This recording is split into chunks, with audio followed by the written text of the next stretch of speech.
So an emergency button in a ride-hailing app like Uber can be life-saving. But what happens when you click it? What kind of information does it capture? How does it notify the nearest police station? In this video, we dive deep into the architecture of Uber's emergency SOS service and look at the key design decisions that make it highly available and reliable. But before we move forward, I'd like to talk to you about a course on system design that I've been running for over a year and a half now. The course is a cohort-based course, which means I won't be rambling a solution and it will not be a monologue at all. Instead, a small focused group of 50 to 60 engineers will be brainstorming the systems and designing it together. This way, we build a very solid system and learn from each other's experiences. The course is enrolled by 800 plus engineers spanning 12 cohorts and 12 countries. Engineers from companies like Google, Microsoft, GitHub, Slack, Facebook, Tesla, Yelp, Flipkart, Dream11 and many more have taken this course and have some wonderful things to say. The course is focused on building systems the way they are built in the real world. We will be focusing heavily on building the right intuition so that you are ready to build any and every system out there. We will be discussing the trade-offs of every single decision we make, just like how you do in your team. We cover topics ranging from real-time text communication for Slack to designing our own toy load balancer to ClickBuzz's live text commentary to doing impressions counting at scale. In all, we would be covering roughly 28 systems and the detailed curriculum split week by week can be found in the course page linked in the description down below. So, if you're looking to learn system design from the first principles, you will love this course. I have two offerings for you. The first one is the live cohort-based course and the second one is the recorded offering. The live cohort-based course happens once every 2 months and will go on for 8 weeks, while the recorded course contains the recordings from one of the past cohorts as is. If you are in a hurry and want to binge learn system design, I would recommend going you for the recorded one. Otherwise, the live cohort is where you can participate and discuss the systems and its design live with me and the entire cohort. The decision is totally up to you. The course details, prerequisites, testimonials can be found on the course page arpitbhayani.me/masterclass. I repeat, arpitbhayani.me/masterclass, and I would highly recommend you to check that out. I've also put the link of this course page in the description down below, and I'm looking forward to see you in my next cohort. So during an emergency, every single second matters, which means that whenever a button is tapped, you have to do whatever you can to ensure that very quick actions are taken during such time. So first of all, we'll take a look at what kind of information should we be capturing when an SOS button is pressed on the app. So the critical details that we need to capture could be current location, the trip details, vehicle details and driver ID details. Like some of this information would be available on the server side, while some information needs to be taken from the client side. So for example, the current location where the SOS button was pressed, that has to be taken from the client side. Obviously server would not know it, but other details like trip details, vehicle details, driver ID details, all of that can be, they are present on the server side, but still they should also be made available on the client side to take quick actions. We'll take a look at it. Second, when that SOS button is tapped, the most critical thing is that it's not just that where the SOS button was tapped, but after the SOS button is tapped, every single second or basically twice a second, the location of the client needs to be continuously sent and monitored on the server. Right? This is extremely important to be done because it's an emergency situation. You have to ensure that these devices are explicitly monitored no matter what. Third, an optional SMS is compiled and sent to the first responders because there might be, now this is a point that most people don't think of. Now think about it. You might be in an emergency situation where you cannot talk on a phone, where if let's say the information is sent but you still need to send this to someone else. So which is where it might not always be possible for you to give a call to let's say 911 or 100 in India. You cannot do that, which is where you may have to rely on SMS to do it. But will you be typing SMS at that time? No. So which means that there has to be a way to create SMS from all of the details that we are capturing and sending it to the first responders. And more importantly, that when you hit the SOS button and someone from the internal support team at Uber needs to be notified. Like they because they are the one who would be coordinating. So they also need to be notified so that they are coordinating that, hey, are you safe or not? What has happened? Has police reached or whatnot? Like all of those things, Uber, someone from Uber has to take care of that. And by the way, whatever we are discussing, whatever I'll be going through as part of architecture is all taken from the Uber's engineering blog, which I'm linking in the description down below. Highly recommend you to check that out. But we'll still dive deeper into why they have made such decisions. Now, the first key decision is around capturing location. Obviously, when an SOS button is pressed, you would capture the location. But hey, what will you do with lat and long? Because when you capture, you get GPS location. What will you do with GPS location? Like, will you just send GPS location to police? Is that easy for them to understand? No, you'd want to make life as simple as you can. So which is where what you do is you capture the location, but you do reverse geocoding. So we typically know that, hey, from lat long, from an address, we try to gather lat long. So where reverse geocoding comes in is where you use the lat long and try to deduce the address out of it. Now, this is a very popular technique called which is called as reverse geocoding. You would have also observed this in Google Maps. So in Google Maps, when you drag and drop a pin, like the map pin, at a particular place, it tries to deduce the address. So when you place it near your home, it actually tells you some road name, some area name, and some city name along with that. So this is reverse geocoding. Now, when you have this information, why is this information important? Now, imagine during an emergency, you are in a very stranded place where you don't know where you actually are. So which is where, how do you communicate where I am? Let's say you got a chance to call someone. How do you know what to say? Where am I? You can't say I'm at this coordinate, right? So that is where reverse geocoding comes in. Like, this is such an important design decision, to ensure that during time of an emergency, the overall situation is made simpler for the person in a potential danger, right?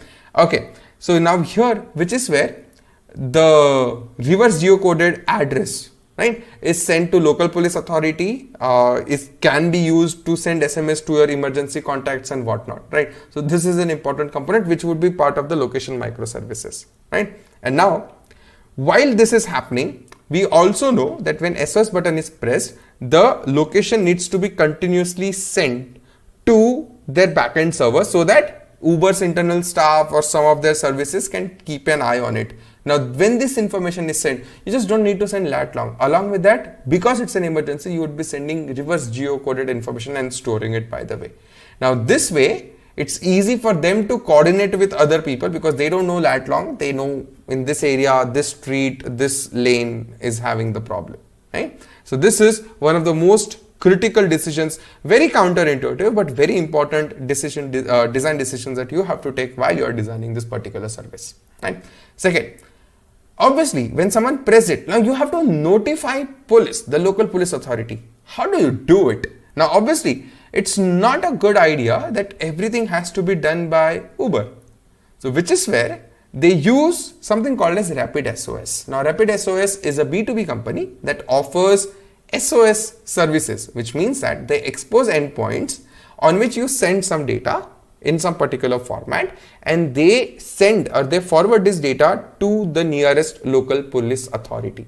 Now, for you, everything else, the SOS part becomes a black box, right? So now you just invoke whenever user presses an SOS button, the API call is made to your emergency service. Emergency service in turn makes an API call to the Rapid SOS service, like the corresponding provider, and they then send information to the local police authority and ensure that it is taken care of.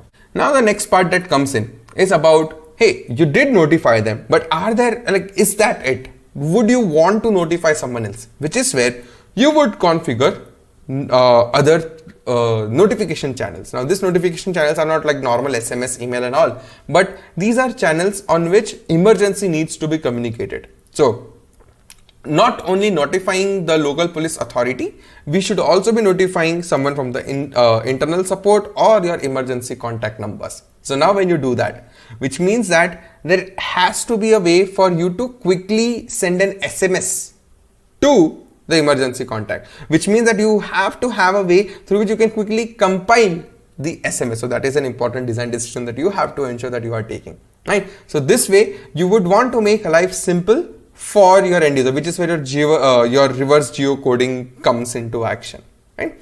Okay, now here one very important design decision. Now this is something that we cannot normal or basically casually think about. Now that thing is that you have to send the notifications to internal support, emergency contact and rapid SOS in parallel. Why? Because you just can't say I'll do all these three one after another. So what if the first call itself failed? Then would you not call others? So this is an important design, like very low level but very important design decision where you are doing this in parallel. So sending notification to emergency contact or sending it to support or sending it to rapid SOS, so that even if one of the fails, even if one of these three fails, the other two are still succeeded and someone is notified about an emergency situation, right? Which is what is more important than anything else at the moment, right? Such an important piece of code that you would be writing to ensure that why this needs to be multi-threaded, right? Okay, or something done in parallel, not really threads, but something that is done in parallel. Okay, the next one. Now, because this service is dealing with emergency situation, now what if you are in an emergency, you are hitting the SOS button, but the emergency service is down?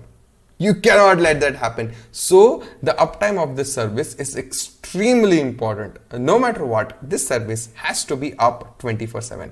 Now, this would ensure that when you hit the SOS button, there is someone who is responding to that. Right? So now, whatever architectural decision you make, we'll go through the architecture in depth, but whatever design decisions you make, you have to ensure that everything has a fallback, everything has a plan B, everything is extremely reliable and available. So, few key design decisions that we take. So, first of all, Kafka to send a notification, to send an event about an emergency and being consumed by multiple services, let's say emergency contact, rapid SOS and something. This can be done on Kafka. Kafka gives you native persistence, so you'll not lose out on data even if Kafka is down due to any reason or Kafka reboots due to any reason.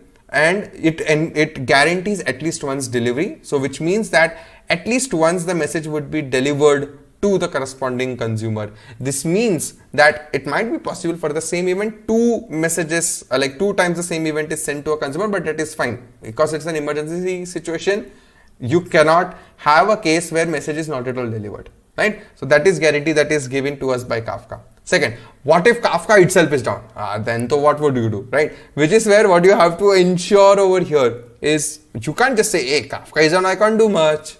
Like, because his customer support or supporting customer during an emergency is most important for your customer safety, is most important for Uber. Which is where what we do is if Kafka is down, we fall back on synchronous API. So you send an event to Kafka, Kafka sends it or multiple consumers consume it from Kafka. Instead of that, what if the service, the emergency service which is writing to Kafka, emergency service itself makes API call to those corresponding things. You say there is redundancy? Yes, there is. But given the criticality of this service, it's essential because you cannot assume that Kafka is running all the time due to some reason, some error, some maintenance that is down and you get emergency at that time. You can't just say, hey, I can't do much with it, right? So that is where falling back on synchronous API, again, an extremely important low-level design decision that you would be making while designing this particular service. Now, the next part is no single point of failures. Whenever you are architecting a service like this, because it's such a critical one, you have to ensure that there is no single point of failure at any part in your service or in your architecture at all. Okay, so now let's go through the architecture of it. Now this is the architecture heavily inspired from Uber Centric Blog, again linked in the description down below. Go check that out, right? I've just made a little bit of elaborations on top of it. Okay, so what do we have? So we have a bunch of users, they have their phone and they press the SOS button on their phone, right? Now this call comes through the API gateway. API gateway forwards it to either emergency service or location service. Now this would depend on what kind of data is it sending. Because like for example, we know that once the SOS button is pressed, we would make call to emergency service registering an SOS. So that call would come synchronously from API gateway to emergency service. Emergency service would have its own small database in which it would be storing that particular information.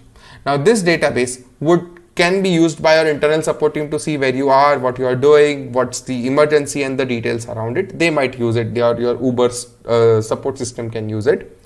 But more importantly, when the SOS button is pressed, you have to continuously send locations every 1 or 2 seconds. Now this location needs to be sent to a location service. But apart from that, when you are sending this location to the location service for an SOS situation, the location service should respond with a reverse geocoded address. Now this address becomes extremely important for you to render the template on your mobile phone so that you can send it to emergency contact if you have to, right? So that is extremely important for your location service to do. So now you're not just sending location once, but you're continuously sending location to location service. Now, how does this location service continuously update the database with your latest information, or is showing the chart on where you have been, because it needs to have that trail, right? You would want to help local police to follow the trail that you took, right? So which is where every single location that is being sent needs to be captured and stored somewhere so that it is rendered efficiently for the help of local police or for internal Uber staff to do the internal investigation, right? So which is where the location service, whenever user sends the location, it would be throwing it into Kafka, and then it would be consumed by the emergency service, which is updating the location in the database, which can be later consumed by your Uber staff or can be shared with the local police authority, right? So that is what you would do with continuously streaming of location data through Kafka to emergency service and so on and so forth, right? The more important part over here is when the emergency is invoked, you would also need to make call to your notification system, because notification system would be notifying to your emergency contacts and whatnot. So that also comes into the picture that, hey, something is wrong, take some actions if you need to, right? Now these are some very important design decisions that we are taking, right? And the most important one is invoking the Rapid SOS API. Now this is where when you are creating an emergency, the first thing that it would do is invoke a Rapid SOS API to ensure that an emergency is created and it sends this data to the local police authority, right? Now the location data that we are sending not only gets stored in the database, but it gets also sent to Rapid SOS, which can then continuously confirm or inform this information to the local police authority. Right? Now this has to be continuously done in order to ensure that you are giving enough information to the local police authority to take necessary actions. Right? So now key design decisions, we went all through that. Right? We saw how we integrate with other services. We saw how to store it, like why do we need to store it in the database, how to support, like how to use it how to leverage it for your internal support system to take follow-ups, how we are using reverse geocoding in order to get address rather than just sharing the latitude and longitude, how we have to ensure a continuous streaming of location data being consumed by Kafka, sent to emergency service and stored at Rapid SOS and your internal database to keep an eye on it. And this is how you design something like an SOS service. Now this is exactly what Uber did with their SOS service, and this is basically taken verbatim from that particular part. Right? Now here, key things to ensure that there is no single point of failure. Right? You can very clearly see multiple servers of support, multiple notifications, multiple instances of emergency service. We are using Kafka, which gives us very nice reliability and availability. Location services, multiple instances. API gateway itself is internally scaled. We still use a managed API gateway, but it would be internally scaled. So, and Rapid SOS, and basically Rapid SOS is obviously assuming it's always up. Now, some things. That let's say due to any reason the consumers and emergency service is down, which are not consuming it from Kafka.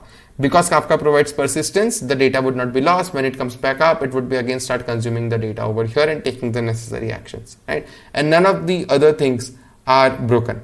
Worst case, Rapid SOS is down. Then what do you do?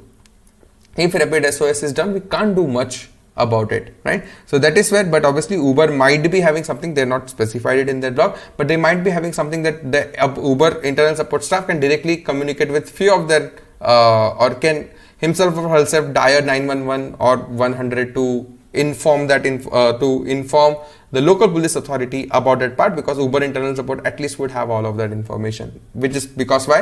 We are storing the location information not only with Rapid SOS but also in the database, right? And this is exactly how Uber has implemented their emergency service. And we see how critical some design decisions become, like reverse geocoding, why it is important, because you just can't send let log, right? So yeah, this is such an interesting system, such a unique system to build, but such important to ensure safety of customers, and Uber does a fabulous job about it. Again, this entire architecture is taken from Uber's engineering blog, which I have linked in the description down below. Highly recommend you to check that out. And yeah, that is it from me for this one. I'll see you in the next one. Thanks a ton.